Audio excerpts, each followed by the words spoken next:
And hello, everybody. Welcome to Thursday night's election special. I guess it's still an election special because the news is that the votes are still being counted. Unbelievably, we still don't have a clear winner in the House. We do sort of have an idea that this is where the Senate will go, but that's not really been called yet.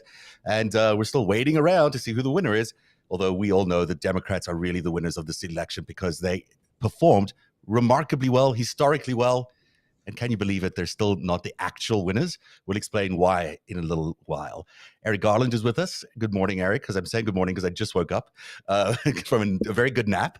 If you didn't need a nap, you weren't paying attention. I just crashed. I was like, okay, I'm giving up. And I fell down. So here I am, a little unaware of what's going on in the world, but I know you've been keeping track of everything. I'm on the radar. Yeah, it's... overall, our theme tonight was going to be is this. Actually, I should pull it up because it's. Why don't you tell us a little bit about what you're seeing in the news trending department right now, and then I'll find our graphic here. Well, apparently, Twitter's fired everyone but you and me and Elon. So, well, they've gotten rid of 1,000 or more, or 2,000 of my followers. They're just disappearing. People are just leaving Twitter by the droves. I mean, those are, we're not sure if they're people. I have a lot of that number. So that one always fluctuates. Yeah. But they're getting rid of their various chief security officers and, high level execs. Facebook yesterday shed 15% of its workforce, and its Facebook stock is down 75%, along with Bitcoin's valuation is down. It's almost like there was some hinky stuff going on in Silicon Valley, and you think maybe consequences are coming home. I mean, this people are not linking this out there in the world to the 2016 attack on democracy, but it is a reaction to the 2016 attack on democracy. And anyone who thinks that Facebook's woes in the market these days and their need to fire 3,000 people, whatever it was, it's because people have lost faith in that social network, and the management of that social network has not been performing in the way you'd expect a normal corporation to be performing, because they've been under the influence of other forces. Let's just say, yes, exactly. Yeah. They're not normal corporations. Yeah, they are, intelligence services. Yes. US who have been mining our data, who are busy actively still mining our data in a way that is shocking and is manipulative and is able to determine what we will do before we know what we will do, and able to predict trends well before we know what those things are going to be. But they also are able to change the sentiment of a nation, and we've seen that in the last few weeks. Everyone, and we've seen it on mainstream TV as well. Everyone's been worrying about this red wave, the red tsunami, the red whatever was coming on shore. And guess what? It never showed up because it was never there. It just never existed, except in the minds of the political consultants, of the media figures, of the network anchors. It didn't exist when you actually looked at the numbers. It wasn't there. Well, and that's true, but I don't want that observation to overtake rather the historic nature of this election yesterday. Yeah. The reason it was pretty easy to get away with saying there would be a red wave, even though the numbers didn't suggest that in a lot of the real polling, was that historically, after a new party takes the White House in the first midterm, right after, there's a big switchover. So 1992, Bill Clinton comes in. 1994, Newt Gingrich's contract with America, or the contract on America, as I called it. Obama comes in after the 2008 election, and 2010, you got Paul Ryan, and then I forget if Boehner was that when Paul Ryan came in, or Boehner? I think it was Boehner in the first one. I think it was Boehner. Boehner 06. Yeah. Anyhow, or one of them. No, because Nancy took over into each other. It's one. So that's 8 and 10, and then 16. Trump got in, and then the Democrats took Congress back in 2018. So that pattern's been going on for 100 years, and this was like the second time it hasn't, I believe. So it actually was more reasonable to think that there might be some form of red sploosh, red kiddie pool, red something. Yeah, that's But in true. fact, You're right. You're right. That is true. That is 100% true that we've seen that in most midterm elections. But we also have never seen 43 million, voters showing up before voting day and voting in early voting. And we've never seen, well, certainly not in the last 50 years, something as momentous as the Roe versus Wade oh yeah, decision by the court. So we've got here a series of things that people didn't look at when they're factoring in. They're only just looking at the one, at the normal traditional polling data. And let's face it, I mean, the pollsters have just been wrong so much in the last few years that they're no longer, they just are not, no, they're operatives. They're no longer independent people. They're no longer independently assessing the marketplace. I don't care how they do it, but they just don't seem to get it right over and over and over again, which to me means they, maybe you should find someone else to fill the airtime with in these pollsters that we pay so much money to. So, there's a reason that, we have sort of expert groups and, strategic analysts out there who try and look at data in a more expert way. If you just ask the average person questions, with certain frames on them, the representation of future reality might not really be there. Right. So were polls ever that good? Did they tell us what to think before we even thought about them? Polls used to be pretty straightforward when politics was, sort of in the middle. Now that politics is in the extreme, it's sort of irrelevant a lot of the time. You just, that you can't determine the turnout, and turnout becomes such a big thing. And in this case, there's only so many people who are actually going to support Donald Trump and Maga at this point. I mean, there's a limited and dwindling number of people, which is why we found out yesterday it's close to nobody. Yeah, which is why we call today Maga Death. Maga Death. I'm so proud of that. The best episode title of this show ever. Yeah, I know. I think it is one of our best. I'm really happy. By the way, Donald Trump not looking so happy in that photo, but telling everyone on Twitter that he was really happy with the results, and it was the best victory. Who could have had such a great victory? Well, it turns out that that's what he looks like when he's very, very happy, and he's just celebrating a best victory. I also love the fact that there's a DeSantis screen there with the results. It says 60%, because he's nowhere near that popular even in Florida, which is a stronghold of the Republican Party. By the way, what has happened to Florida? Why is Florida just not even in the universe of the United States anymore? It's sort of like, it's just an outlier. It's run by drug cartels and jammed full of spies from multiple continents. Yes. I mean, that's the reason. Thank you for saying that. No but it's true. I mean, that is exactly what's going on. And you look at Florida's results, and they're I don't know, like where are they? Which century are they living in? What are they doing? It's just not right. And then you've got this, this clowny governor over there who thinks he's going to be running for president. Likely will. Did you see his first campaign ad with with the God voice? Oh my gosh! I've never seen any of his campaign ads. It's hilarious. It's so bad that it's over so top. So it's a voice of God, really a voice of God saying God wanted a protector, so he made us a fighter, and then it goes on for 2 minutes about how he's just a product of God. And he's not a product of God. I don't think I mean, we're all products of God, but he's not a God. Maybe that's what he meant. Yes. Maybe that's what he meant. But he doesn't seem as like David versus Goliath. Yeah. That's Old Testament, right? I mean, doesn't do that. He doesn't strike me with that cut. I mean, look, it's a mob state. It's multiple drug cartels, Hezbollah, various intelligence services hanging out there. Roger Stone, the place has got problems. But Hezbollah is in. I was amazed when you say things like that. Yeah, they're just roll over out of Miami. What is Hezbollah doing in the United States? Right. Exactly. Why are they here? How did they get here? They mix in with a bunch of mob and run powders and take the cash and do stuff. Oh yeah.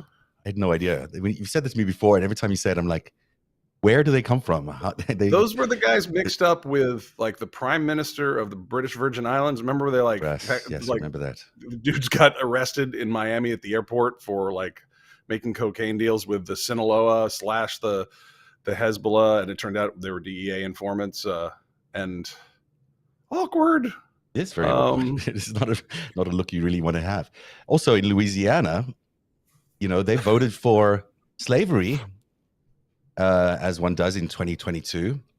Sorry, So what? they voted for slavery in 2022. So there were 5 initiatives to basically abolish the language of slavery in various states, and 4 of the states voted to abolish slavery. But Louisiana, no, they're keeping it.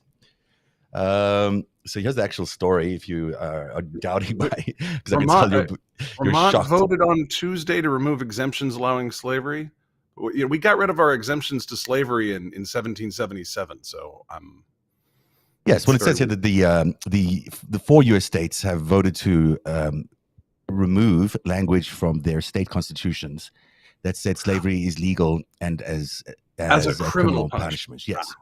But Louisiana voted to keep slavery exception after the legislator who had sponsored the ballot initiative turned against it. Edmund Jordan said he'd realized that the measure could have inadvertently expanded slavery. Advocates of the initiative say it needed to prevent prisoner abuse.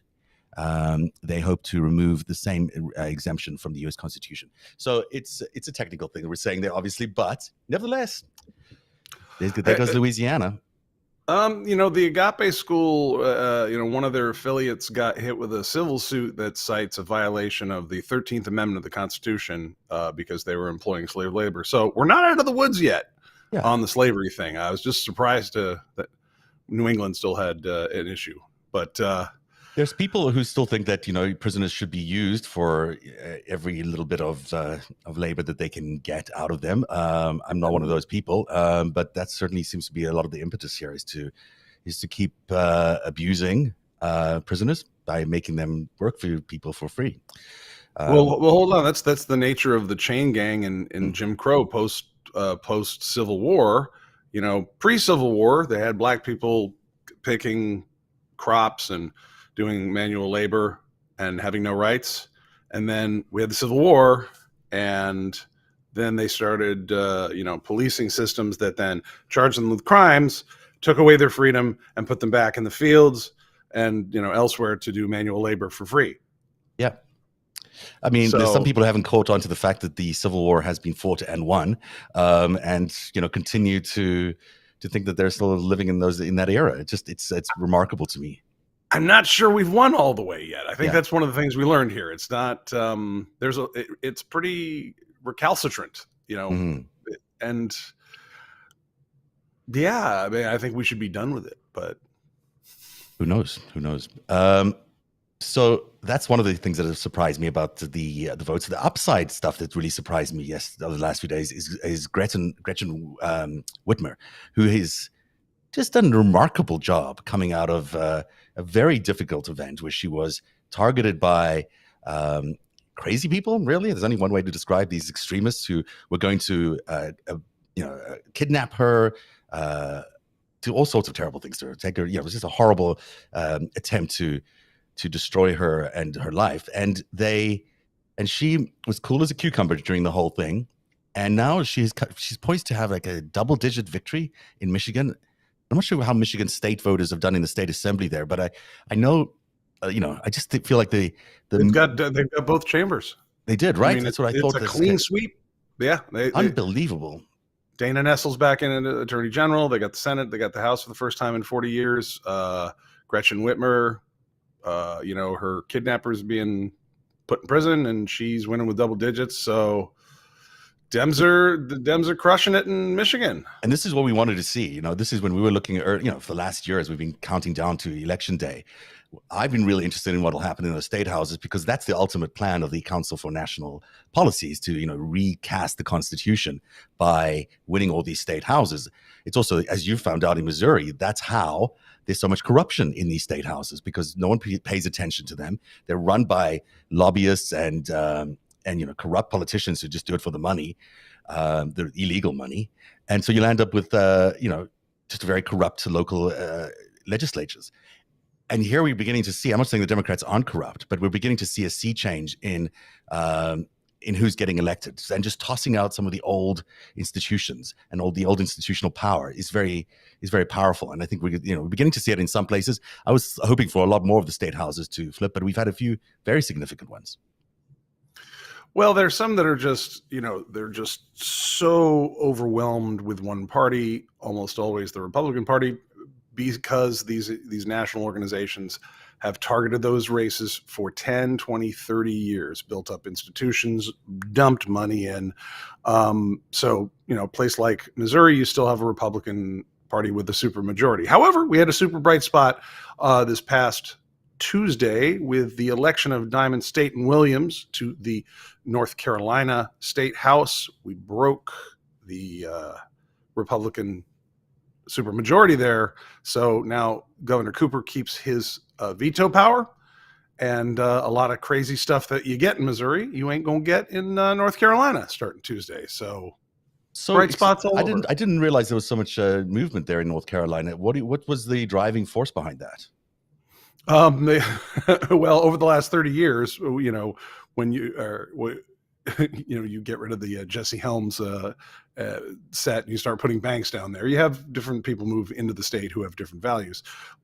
Nevertheless, you have the Republicans have, taken enormous control, but you've got a GOP there.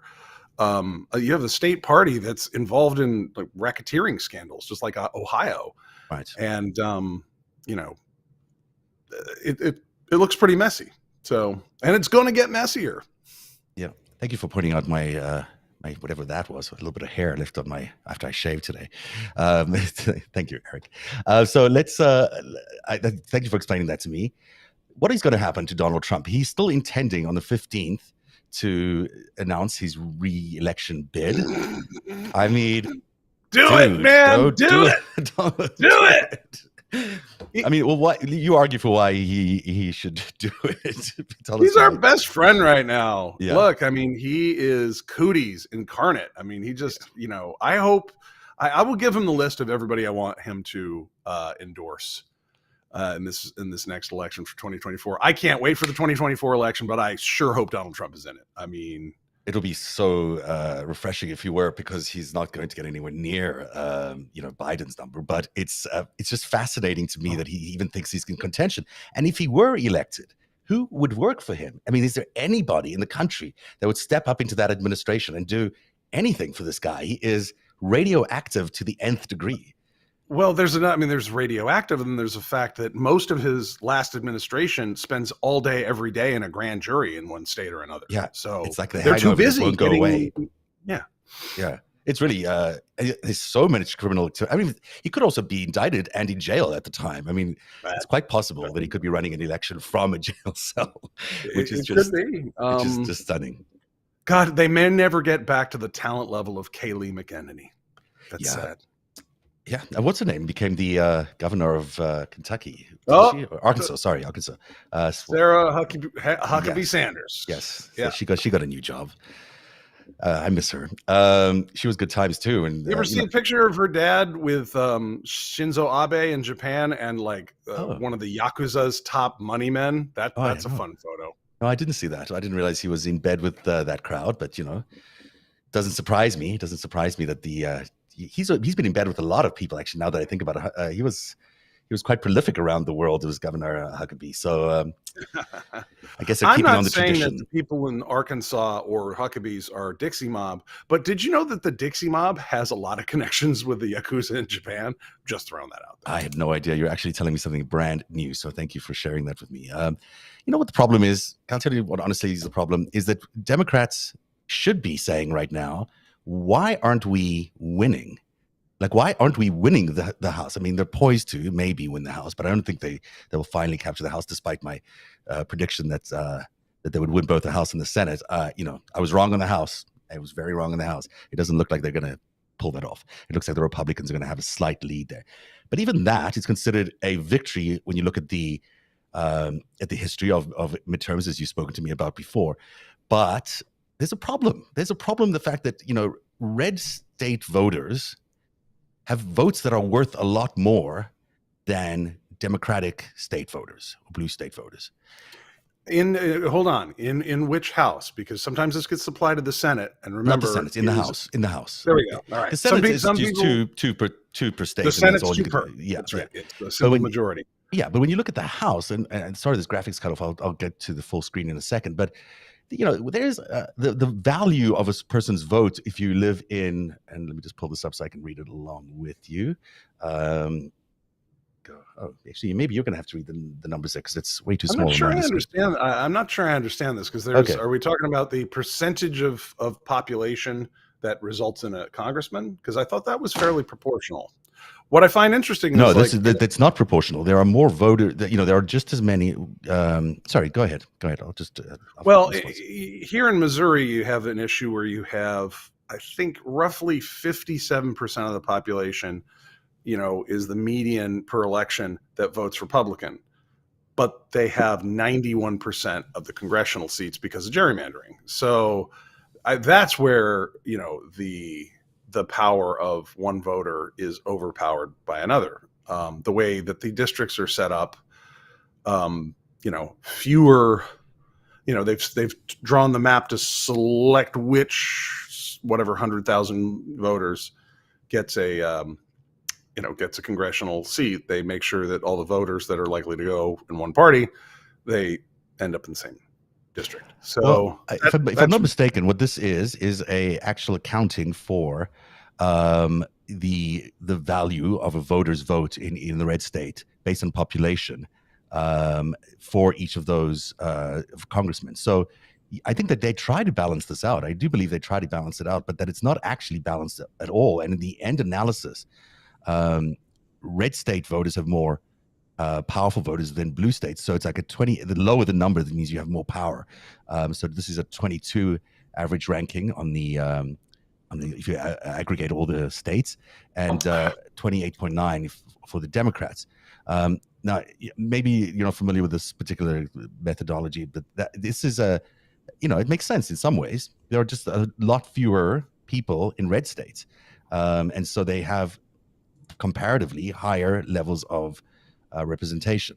Now, you're saying that doesn't exist? My understanding is that there's proportionality, but I'd have to check. Yeah. Wyoming has one senator, one congressman at large. They have roughly the population of Vermont. Vermont has one. But on the historic side and on the good news side here, last night marked the first time all 50 states has at least one woman representing them in Congress. Oh, that's really interesting. Wow, that's a very good fact. Huh. That is really fascinating. I'm going to push back a little bit here because I want to finish this conversation without being, without letting people sort of feel like we don't know what we're talking about. But so I'm going to read you from the site that I got this from. Okay. Let me see here. So it is saying that with the population of the U.S. eligible vote estimated at over 252 million, it's easy to wonder how much your individual vote counts. Although the U.S. gives all citizens age 18 or older right to vote aside from felons in most cases, ballots carry different weights based on the state in which you live. Take California, for instance. Its estimated population is over 68 times greater than Wyoming's. Yet each state has 2 seats in the Senate. In this case, less is more. California's voters are weakened exponentially because each of its senators must represent tens of millions more residents. However, the House of Representatives apportions its seats by population, so California has 53, while Wyoming has just 1. When it comes to presidential elections, so I guess where they're saying is the Senate is the one that's more unbalanced, right? That's more. I think well, now what we have here is an argument about the design, because this was intentional, actually. Right. That there wouldn't just the founders were like, there's going to be population centers, and we've had a chance to amend these these parts of the Constitution if we wanted to. The thought is that a state like Vermont gets the same number of senators as California, even though California has vastly more economic power, produces way more R&D and patents and everything else. It's more important militarily than Vermont is. And Vermont has the same number of people in the most important chamber there. so it's proportional in the House, but it's disproportionate in the Senate. Now, you can say, well, that gives a disproportionate amount of power to the voters in some states, such as Vermont and mostly Delaware, red states get more power. It's not, when you look at all these rankings, and I've got them in front of me here, it's mostly the red states that have a lesser population. That stands to reason. Many of them are rural or rurally based, and it's even if it's a slight margin, the voting power for each of those voters in red states is higher. So, I'm not saying it would change the votes completely. Vermont was heavily Republican until the 90s. Right. We were the only state that didn't vote for FDR on re-election during World War II. We were that Republican. It meant something different then. I mean, so you're right now that there's a lot more power in the rural parts of America, that because of political operations and psi operations and whatnot, those places have been fairly well radicalized.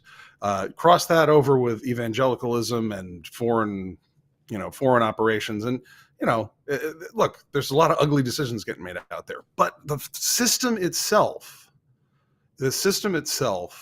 is set up to be unequal in that way. Maybe some of to favor rural states is what you're saying. To give rural states a cantilever against the natural power of the urban states. Is that fair? Is it fair? I mean, I know what you're saying. I guess it is a way of balancing it out. But when you've got a situation like this where we've had incredible turnout by Democrats, I mean, I think the Gen Z vote was unbelievably huge. I don't know the exact number of how many Gen Zers voted, but they voted in such a huge amount across the country. And yet Democrats should have won everything handily yesterday. Everything. It should have been a complete sweep. It should have been a landslide victory. And that the fact that a landslide victory under this system means you barely get a chance at winning the House, that's not very fair. Well, I'd say offhand, the Democratic Party has a long way to go to catch up. The Democratic Party, played strong hands very weakly.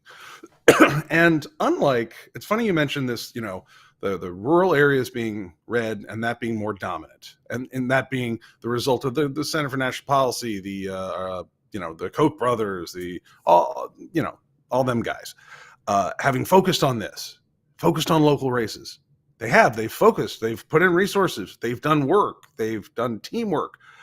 Well, it's interesting. Some of that's the Democrats' faults for not pushing back. And a good example of that was in District 1 of the State House. It's not a U.S. Congress race. It's the State House race. District 1, way up in the northwestern part of Missouri. There's a woman named Jess Piper who ran in a district that often doesn't even have a Democratic candidate at all. And so her candidacy was dirt road Democrat.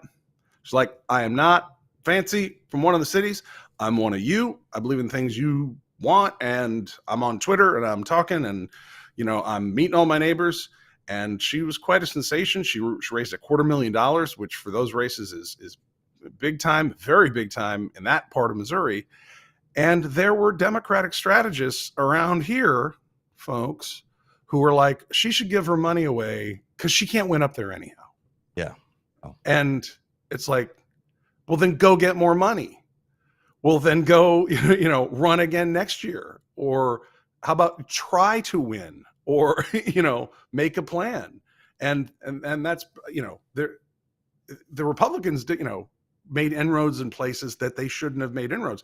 They've been taking over the working class, and they've been solidly screwing the working class. That's a neat trick. Yeah. It's because they tried. And, look, if the Democratic Party is going to win this thing, and I don't care which party it is, as long as it represents the rule of law and economic progress and, is opposed to slavery. Yeah. An evil, opposed to evil. Yeah. Those are my values. I don't care. You can put on a different color t-shirt, blue state, teal state, maroon state. I don't care what color state it is. It doesn't matter. Yeah, it just doesn't matter. But for right now, the Democratic Party is the antidote to whatever the hell is going on in Florida, whatever the hell's running Missouri, that whole thing. So it's the Dems. So look, That's a really good point. we just got to. I'm from a rural area. I'm from an extremely rural area, Mhm. and But you were just sorry, to finish I'm that what? point. No, I was just going to say that you're right. I think that you've got you're saying basically, if I'm hearing you correctly, that the Democrats are the cause of the problem in some ways because they've ignored the red states, and then there's the Republicans have such antipathy towards the Democrats and these sort of the elites from the coast because the elites from the coast don't come there and support them. That's why they have antipathy towards them. So there's a not completely. I mean, that's a huge generalization, but you're right. I think what you're saying is absolutely true. If that cause of tension is on both sides, and Democrats should certainly be just like really enthusiastically encouraged by the events of the last few days because they were able to make such inroads, and certainly going forward they should be making inroads everywhere. I mean, there's no reason why they should be ignoring certain districts, not funding them, and certainly not even in some cases until recently, until this year, there was some districts where they just didn't even bother putting up candidates. They're just like, oh, it's going to go red, so we're not going to fight this. I mean, it's not what we should be doing. I think this is, each state deserves a coherent argument from both sides. If you're going to have a two-party system, you got to both show up. Otherwise, you're going to land up with a mess. Absolutely. And let's look at the composition of the Democrats. And there was some critique from the right, about this. There was a ton of critique from the progressive left about this. A lot of folks in rural areas, post Bill Clinton, 1992 onward, where we strategically engaged with China and strategically sent a whole bunch of factories over there, and then NAFTA. And just practically union membership declined as the boom generation aged out. There were fewer manufacturing jobs, a lot of that, and these things are all very complicated.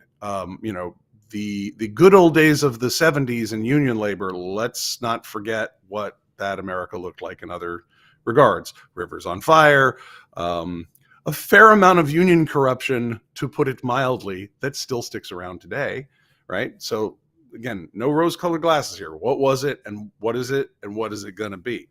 When the Clintons took over the Democratic Party, there was, they called it the third way, but a lot of it was the Chinese way and the globalization way. And we had the end of the Soviet Union, so that was a new strategic direction. So I don't want to go back and Monday morning quarterback the decisions that happened there of engaging with those despotism-led countries. Yeah. But if you just take all that, okay, great, that's what happened. If you're in, rural Illinois, if you're in rural Nebraska, or the Rust Belt, all over the place, southern Ohio, Kentucky, your life got worse. Your healthcare got more expensive. Your kids, you want your kids to go to college, but now they need huge loans. The economic life in America of the working class that was built after World War II, and that was what made this country the most powerful nation in history. We took that apart starting in the 90s. And so there's a lot of voters who voted for both Obama and Trump because they're like, spare me your Democrats. Don't tell me that just getting a Democrat in there is going to necessarily improve my lot in life. Right. And they weren't wrong. No, both parties have been too willing to take foreign money and too willing to be engaged with foreign actors. And, that's where we sort of landed up in this mess. That's just the truth. Hey, let's talk a little bit more about Twitter, because I'm having a bit of an existential crisis around this because everyone's joining this Twitter Blue thing, and it's if you join Twitter, I'm already a Twitter Blue member. I pay my $4 a month, which is a lot of money considering what they're just letting me do is edit some video and edit my tweets, but whatever. Now they want to charge me $8 to get this tick next to my name, which would be great. You've got a tick next to your name. You don't need to deal with this problem. But I've got a challenge because people who have ticks next to their name show up more in the algorithm. And in fact, in the new Elon Gate version of of Twitter, there's he's going to lean into that even more. So if you don't have one of those ticks next to your name, if you're not a Twitter Blue member, or you're not verified in other ways, you're going to be relegated to some junk feed, basically, like the spam inbox of your email. So it seems to me that it just is a bit of a no-brainer for someone who is working towards getting more attention. On the other hand, it just kind of annoys me that I have to pay Elon Musk $4 a month to get attention on a platform that I've been using for a long time. And had he not spent $55 billion or whatever it was that he spent to buy this company, none of us would have to go through this at all. So it's like it's an extortion scheme is really what Elon Musk is doing there at Twitter. And it's frustrating because I'm not sure how to solve that. Any ideas? First off, a couple points. One, you are also paying the Saudis that $8, so that's fine. Yeah, that's right. Paying them back because we already loaned the money from them. Yeah. No, I mean, no, but if you pay your $8, that's where it's going. Just, they're investors, so they get to make some cash off. Holding up the Tesla price. That's also the other thing we're doing. Holding up the Tesla stock price. That's a good thing. Well, someone has to. I guess they need the help. But I'm not as concerned about individuals. I'm concerned about with this verification thing. Think of the chaos that can cause. Somebody can go and make an FBI tip line account with a blue check next to it. Have open DMs. Please, give us crime tips, and they'll go warn the people that are being tipped off about. What about somebody who's wants to do a fake suicide hotline with a blue check and convince people to hurt themselves? That's the chaos that this plan is really putting in. And yeah, I agree with you. It's a very difficult problem. I mean, that FBI example you just cited is a real challenge. I mean, you've got fire departments or rescue departments, or in the middle of a hurricane or another natural event. People are going to turn to what they think are trusted sources. What if that someone has taken over one of those, there's a verified Twitter account for the local fire department, and now you're following instructions based on the local fire department that isn't actually the local fire department. How are you in that situation going to sit around and try to figure out, is this a legitimate account? Is this the right one? I don't know. It's got a blue check mark. It looks right to me. You're going to go do the research in the middle of a massive natural disaster to figure out who's which account you're going to use. I mean, it seems people have forgotten how important Twitter has become in terms of a pipeline for official information. And for him to just go in there and just mess around with the system. I didn't love the system. I hated the system they had before. But this seems to me like he's just trying to cause chaos for money. Like there's no, It sort of does. Biden had some interesting comments about Elon Musk. Did you hear yesterday in the press conference? I didn't. Yeah, he says he does believe actually that Elon Musk should be investigated, and he didn't use the word spy. He used some kind of interoperability with other nations, I think is the expression he used. Which is like, it's such a good term. I was like, well done. That's really well played. Sleepy McGrandpa Ice Cream is he's a killer when he wants to drop a little comment. Let you know what's going on. Yeah. Have you ever heard a sitting president of the United States say that about one of the biggest moguls in a country? I don't think I've ever heard that. It's first time for me.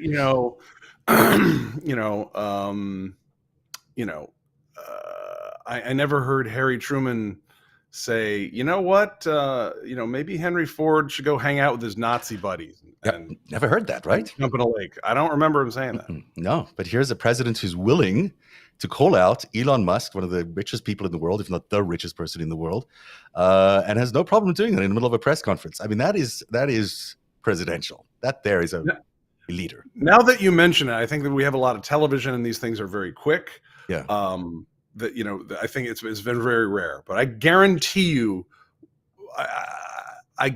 Teddy Roosevelt said to reporters live, the Rockefellers can go fuck themselves. I'm sure he did. He had them. He was like, tell the melons to eat my ass. I'm sure he did. No, I don't think so. I've never read about that. It's. I mean, he was only in there one term. He was an extraordinary frank man. One real quick anecdote. Yeah. Do you know how press conferences went under Teddy Roosevelt? No, I didn't actually. He walked out the front door of the White House and he went on a morning jog in Rock Creek Park at a full sprint every morning. And as a reporter, if you wanted a quote from him, you had to go with him on his run and be able to keep your breath enough to be able to keep up with him, ask a question. If you could keep up with him, he'd answer your question. Do you want to hear a really funny story? And this is the reason Mayor Bill de Blasio, formerly of New York, is not a big fan of mine. I was running the WPIX morning show, the local news morning show on local TV for a few years, and he was elected mayor. And I was like, oh, it's an interesting decision. But of course, one of his decisions was he was going to stay and live as one of the common people in Brooklyn. And, because he's an ordinary guy, he's not in it for the grift. He's just the Mr. Ordinary. So I was like, well, that's great. We know where he is every morning. He's at his home every morning. He's not, and you can get to him. He's not like surrounded by the walls of what's the Gracie Mansion, right? Gracie Mansion, yeah. So so the first snowstorm comes, and he decides to keep the schools open for some reason. Like first major horrendous snowstorm in New York that it just doesn't make any sense to keep these things open because you just can clean up the streets so much quicker.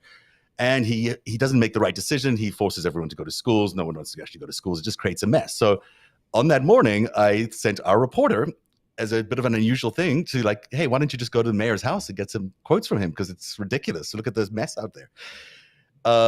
She was great. I got to say, amazing, top-notch reporter who literally, he was on his morning run and she chased him around the entire place just to get a comment. And she got a comment and we made lots of news, and it was accurate because he had to change his mind and apologize the next day. It was also the first big thing that he had to deal with, and it was, he never recovered polling-wise after that. But it just reminded me of what you were saying there about, that people, we got in a lot of trouble with these press people who was like, how can you do that? I was like, what do you mean, how can I do that? That's what reporters do. We're meant to go and stand outside where we think you're going to be and ask you questions. It's not meant to be an organized event all the time when you tell us it's okay to come and ask you questions. We're meant to be knocking on your door.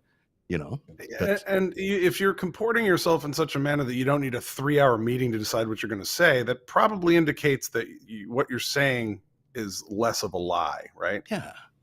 Yes.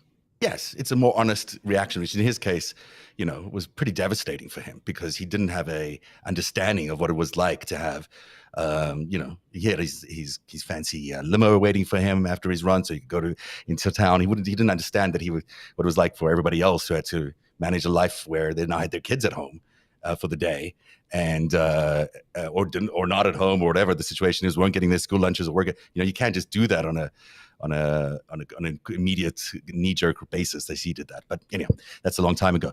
But that's why Bill de Blasio does not like me very much. I don't think, because he never recovered from that. Although he did win the next election. So what should we do? I've sort of run out of things to say. Well, no, have we spoken about Missouri yet? We haven't spoken yet about the National Guard and Missouri. The brand newfangled National Guard. Yeah, tell us more. What was that about? What was that about?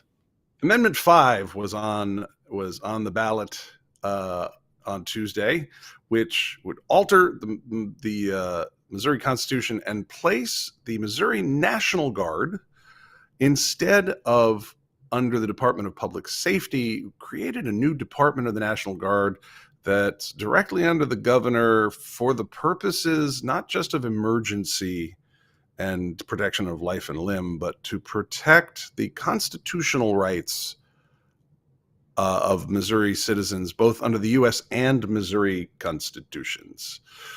Now, this is kind of crazy because, this is the only National Guard in America now that has given itself the mandate of protecting constitutional rights, but it is not articulated anywhere who makes the determination that a constitutional right has been violated. Normally, that is decided by courts of law.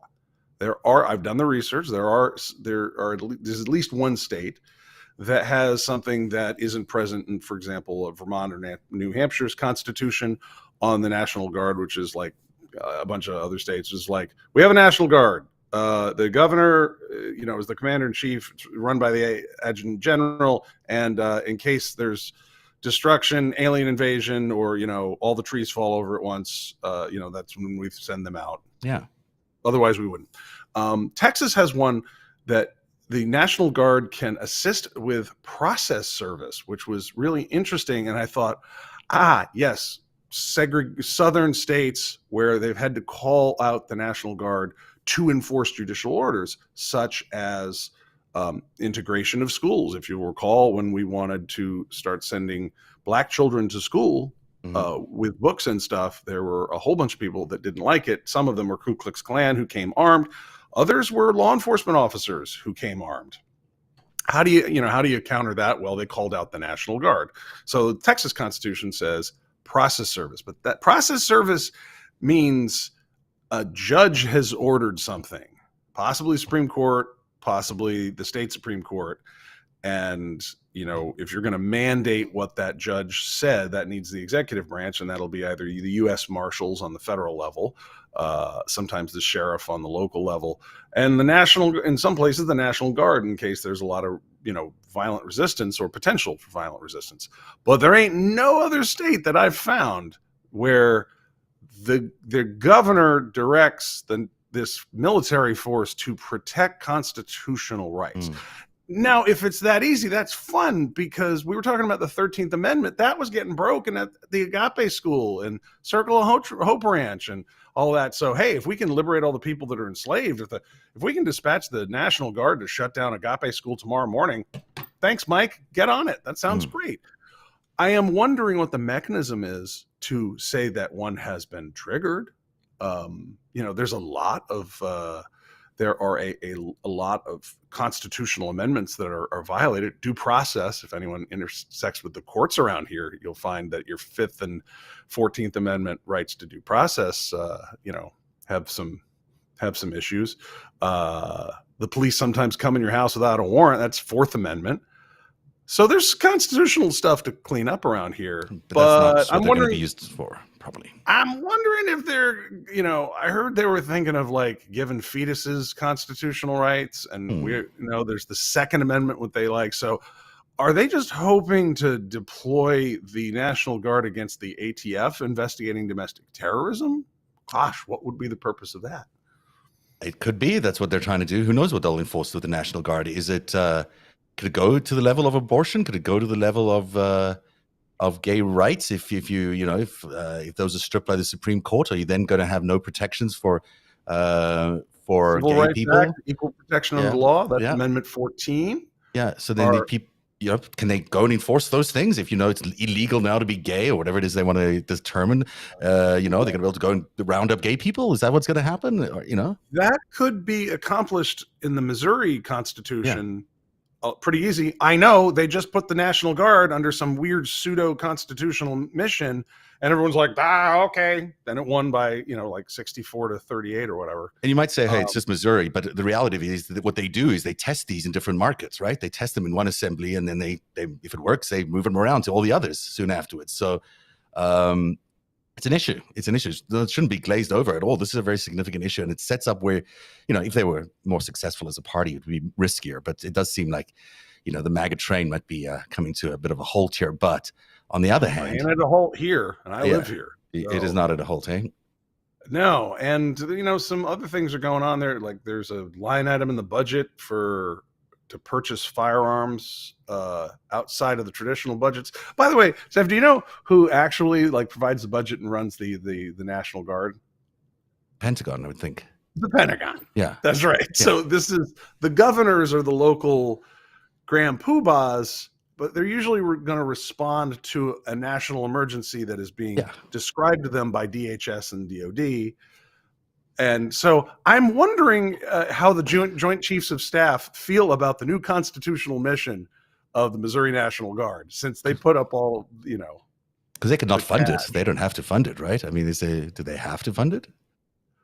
Well, I mean, generally in the sense that, there are some, like, for example, a non-insane state like Vermont has, a first-rate Air National Guard where it has a wing of F-35 stealth fighters. Now, that's really, I didn't know that. Wow. Yep, the Green Mountain Boys. Oh, that's amazing. Pointed up, it's if you think of it, it's up northeast part of the United States, pointed towards the poles. So when the Russians would send aircraft our way. We'd go up in F-16s back then and intercept them. So if you lived in Burlington, Vermont, you'd hear the afterburners all the time. Oh yeah. Well, anyways, also the pesky Canadians, they could be very pesky too. You sometimes need to control those guys. I don't think we flew a lot of sorties here in Quebec City. You know, I'm guessing not. I don't think there is no Canadian military. There is, of course, but Ottawa is getting frisky. We have to intercept them. No, we played them in hockey tournaments to get the aggression out there. Exactly. No aircraft, but those F-35s are, you know, multi-million dollars a piece. Yeah. There's not a lot of line item budgets in the Missouri budget for the F-35A, which I think 65 million a piece plus. I forget. Wow. They're a lot. They're very handy too. But, you know, it is worrying that Missouri's sort of still in the sort of grips of this kind of crazy town, as a lot of the country is. I mean, I'm so shocked that Schmidt got elected as the senator. It just boggles my mind. Yeah. But how much did he win? What was his electoral margin? I didn't catch the final, the final amount. I mean, he probably got somewhere around 1.2, 1.3 million votes. He won by an over 10% margin. I guess matches the public polling on the thing, but we'll see. He's got, he's got a lot of artifacts from his last couple jobs that may trail him around. I mean, he may have to explain at some point why he was trying so hard to get a daily cargo flight from St. Louis to Beijing 10 years ago. Right. That's so weird that he wanted that.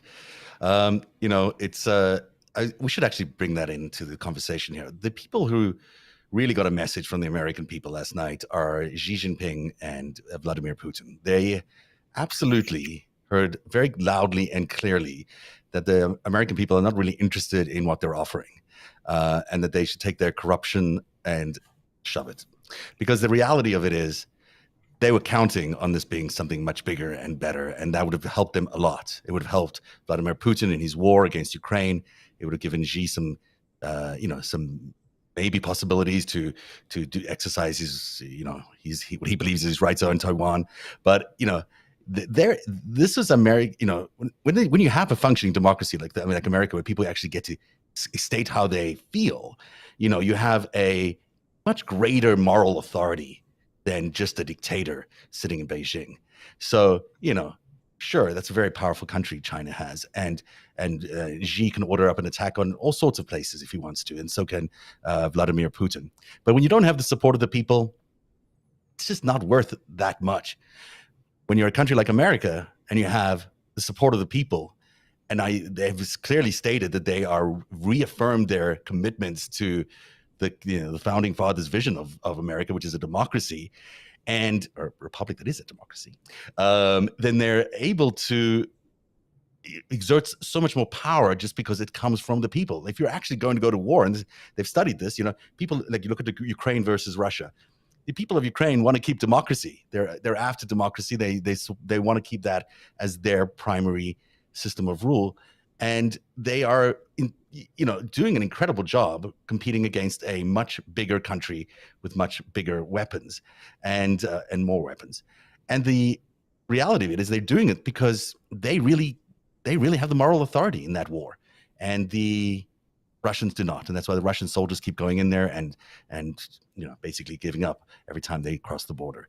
And I think that is a critical message to the big democracy versus dictator conversation or war or whatever it is you want to call it that we've been having around the world for the last 4 years. We really are, the people are speaking. They've begun to understand what the issues are. And I think we'll see it again in 24. And there'll just be a growing understanding now that, what has been happening in America has been a real attack on our system of rule, and an international one. And it's, and that it's unacceptable to the American people, and they're going to keep speaking their voice in this regard. Absolutely. And I think if there's any bright spot to the intensity of some of the awfulness in the last few years, is you see that democracy is a full contact sport, and it's one that never ends. And the 2024 election started today. Yep. and we need to hit it hard today. We need to locate, more talented candidates. We need to take the ones that performed well, but in this last round, but who didn't get elected, and we need to get them the resources so they can get elected next time. Or we just keep punching holes in it, whatever. I mean, the reason some of these, foreign funded, despotic minded folks got as far as they did is because we assumed that our elites were going to, just make it so that everything worked out, and they made it so it worked out for them. But look, this wouldn't have surprised Thomas Jefferson one whit, not Alexander Hamilton one whit. These guys were like, yeah, of course you have to keep your eye on the ball. There's always someone that wants to eat your sandwich. There's always somebody that wants you to work for them for free and wants you to not have rights to be heard in a tribunal. Wants to push you around, that wants strong men with weapons or not, to beat you up if you say otherwise. They want you to shut up if you're saying something uncomfortable. That's the beauty of the Bill of Rights. It was, when you read the first 10 particularly, it was born from the real complaints that the colonists had about how the crown was treating them. It's like, you guys get representation. We're going to have a meeting on it. When are you having a meeting, dude? In 3 hours from now, halfway across Massachusetts. They would hold tribunals and public events in strange and distant places. That's in the Declaration of Independence. And you get rules for due process out of that. People beating up on us. It's like, we all forget about Amendment 3, that you can't have soldiers come quarter in your home. You can't have big, strong dudes from out of town come in, knock your door in, eat your breakfast cereal, and sleep in your kids' beds. Can't do it. Those were real things that happened to the colonists here, and they enshrined that system here because they're like, look, if you don't take care of your republic, these guys will be back. Somebody will find people who are hungry, who would love to work, have somebody rich do something for them. And they will do my bidding, and they will, strip you of your rights. And, the founders of this country knew the bad guys would be back. Thank you for reminding us of that and doing it so well. What a profound way to wrap up the show, because I think that, it's ironic that the same people who, the descendants of the people who overthrew the crown, have forgotten a lot of the reasons they did that. And thank you for reminding us all exactly of why America is so special in that regard and why that Bill of Rights is so important. I'm just going to leave it there. I can't beat that for a second. I'm not even going to try. Eric, I'm so happy that we're at this point, because I feel like, for me personally, the last few years have been, we've been climbing up a hill for a long period of time here. And, we got over the top, and it looks pretty good from where I'm standing. I think the reality of it is, it would be nice to fix some of these anomalies in our system. It would be nice to get rid of a lot of the propaganda. It would be nice for us to be a little bit more concerned about the stuff that's coming in from the outside. I know I like the First Amendment, but on the other hand, I don't think every single nation needs to be able to have a 24-hour TV news channel pouring in propaganda into people's homes. It's unnecessary. It's unnecessary. Yeah. Nope. So there you go. I mean, where I leave it tonight is take advantage of how much progress has been made. High five the people that that helped, and take the night off. Watch some good comedies. I recommend the Pentaveret on Netflix about a benevolent secret society that runs the world. It is hilarious. Mike Myers stuff. Mike Myers. Oh my gosh. I wondered where he was. Okay. It's really good. Okay. But take the night off, and tomorrow, get back out there and keep this republic. It's up to you. No one's going to do it except for you. And if there's nobody good to help, you run.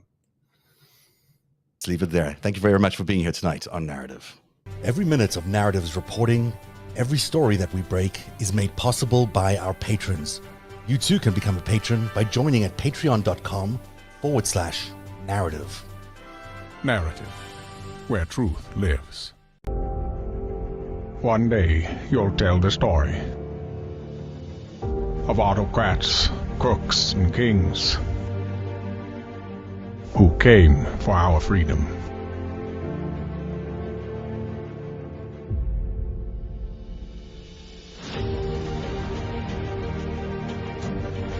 A story of citizens who stood up to tyranny and won.